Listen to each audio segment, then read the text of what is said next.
നമ്മൾ ആക്ച്വലി ധനുഷിൻ്റെ കുബേരയുടെ ഒരു ടീസർ നമ്മൾ റിയാക്ട് ചെയ്യുന്നത് ട്രാൻസ് ഓഫ് കുബേര. ഇപ്പോൾ അതിൻ്റെ ട്രെയിലർ വന്നിട്ടുണ്ട്. ഈ ആഴ്ചയാണ് ഇവിടെ റിലീസ്, 20-ാം തീയതിയാണ് സിനിമ റിലീസ്. എല്ലാം അതെ, പടം അതായത് ഇപ്പോൾ ട്രെയിലർ ഇറങ്ങുന്നത് എല്ലാം 1 വീക്കിന് മുമ്പാണ്. പടം റിലീസാണ് 1 വീക്കിന് മുമ്പാണ് ഇവരുടെ ഇപ്പോഴത്തെ ടൈമിംഗ് ഉള്ളൂ. അപ്പോൾ അതുകൊണ്ട് നമുക്ക് കുബേരയുടെ ട്രെയിലർ വന്നിട്ടുണ്ട്. ട്രെയിലർ കണ്ടു നോക്കാം. നമ്മൾ തെലുങ്ക് ട്രെയിലറാണ് കാണുന്നത്.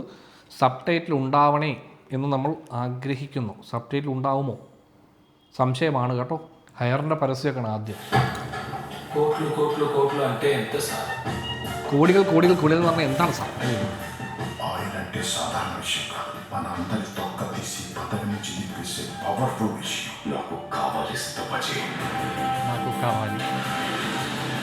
ఈ దేశంలో డబ్బు పవరే పనిచేస్తాయి, నీతి న్యాయాలు కాదు. ఇది చరిత్ర. ఎవడైనా నోరిప్పితే చంపేస్తా. వాళ్ళ మీద చేయడానికి వీల్లేదు. నా పేరు దీపక్.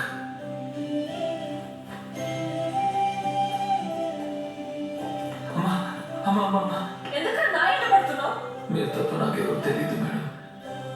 నీ చావు నువ్వు చావు, నా చావు నేను చేస్తా. చచ్చిపోవద్దు మేడం. బతుకేం చేయాలి? బతు కోసమే బతుకు. ఏమని చూసావా చెప్పు.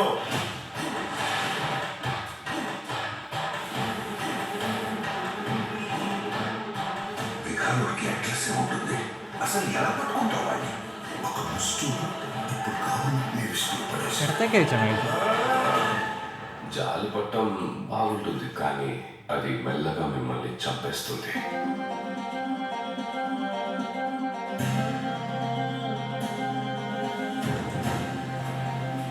డబ్బులు, పోలీసులు, కోట్లు అన్నీ వాళ్ళే. మనలాంటి వాళ్ళ చేతుల్లో ఏమీ ఉండదు. ఈ ప్రపంచం మొత్తం వాళ్ళదే. ఈ ప్రపంచం మొత్తం వాళ్ళది కాదు మేడం. నా ప్రపంచం కూడా ఇక్కడే ఉంది. ഈ ലോകം മൊത്തം അവരുടെ അല്ല, എൻ്റെയും കൂടെയാണ് എന്ന് പറയുമ്പോൾ అక్కడే తెలుసుకుంటా. అంటే എന്ന് വെച്ചാൽ അതാണോ?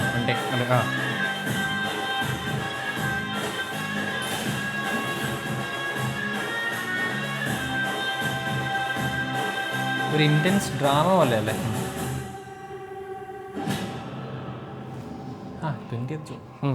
ഇത് ആക്ച്വലി ഈ പടത്തിൻ്റെ എന്താണ് ഈ സിനിമയുടെ ഇതെന്ന് പ്ലോട്ട് എന്നുള്ളതിനെ പറ്റി ഒരു റൂമർ ഉണ്ടായിരുന്നു റെഡിറ്റിൽ. ഇപ്പോൾ ആ ട്രെയിലർ കണ്ടപ്പോൾ എനിക്ക് മനസ്സിലായി അത് തന്നെ കറക്റ്റെന്ന് തോന്നുന്നു. കറക്റ്റ് അങ്ങനെ തന്നെ. അതായത് ഇയാളൊരു ചാർട്ടേഡ് അക്കൗണ്ടൻ്റ് ആണ്, നമ്മുടെ നാഗാർജുനൻ്റെ ക്യാരക്ടർ. പുള്ളി ഈ പറഞ്ഞ പോലെ ഒരു ബഗ്ഗറെ കൊണ്ടുവന്നിട്ട് ബിസിനസ്സുകാരനായിട്ട് ഒരാളുടെ മുമ്പിൽ പ്രസൻറ്റ് ചെയ്യുക.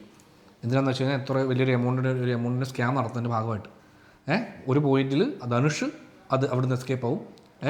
അപ്പോൾ അത് തിരിയും അങ്ങനെ അതുമായിട്ട് ബന്ധപ്പെട്ടൊരു സ്റ്റോറിയാണെന്ന് പറഞ്ഞിട്ടൊരു അത് ഫുൾ സ്റ്റോറി ഉണ്ടായിരുന്നു. അപ്പോൾ ഇത് ആക്ച്വലി കുറച്ച് ഇപ്പോൾ എല്ലാവർക്കും ഇപ്പം നാഗാർജുന ആയാലും ധനുഷായാലും രശ്മി മന്ദന എല്ലാവർക്കും കുറച്ചുകൂടെ ആക്ടിങ് കുറച്ചുകൂടെ അവർക്ക് അതൊരു സ്കോപ്പുള്ളൊരു പടം, വീക്ക് ലിങ്ക് ഇല്ലാത്ത പോലത്തെ അതായത് ഇച്ചിരി ഹൈ ബഡ്ജറ്റ് ഡ്രാമ പോലത്തെ സംഭവമാണ്.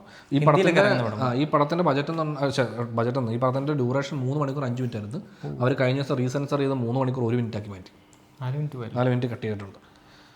സോ അപ്പോൾ ഇത് ഒരു കുറച്ച് ലെങ്തി ആയിട്ടുള്ള ഒരു വലിയ സിനിമ തന്നെ. ഇതിൻ്റെ കഥ കുറച്ച് ഈ പ്രിമൈസ് വായിച്ചത് വെച്ചിട്ട് എനിക്ക് ഭയങ്കര ഇൻട്രസ്റ്റിംഗ് ആയിട്ടാണ് തോന്നിയിരിക്കുന്നത്. ട്രെയിലർ കൊള്ളാം. എനിക്ക് പക്ഷേ ട്രെയിലർ കട്ടനൊക്കെ കുറച്ചൊരു ഇൻട്രസ്റ്റിംഗ് ആയിരുന്നു. മറ്റേ ട്രാൻസ് ഓഫ് കുബേര എന്ന് പറഞ്ഞിട്ട് ടീസർ കട്ട്, അത് കുറച്ച് രസമുണ്ടായിരുന്നു. ചെറുതായിരുന്നു, അത്ര ലെങ്തും ഇല്ല. അപ്പോൾ അതുകൊണ്ട് തന്നെ പിന്നെ ഇത് കുറച്ച് ഡയലോഗ് ഹെവി ലൈനിലാണ് ഇപ്പോൾ ഈ ട്രെയിലർ തന്നെ കട്ട് ചെയ്തിരിക്കുന്നത്. പടവും അങ്ങനെ ആയിരിക്കും എന്ന് എനിക്ക് തോന്നുന്നു.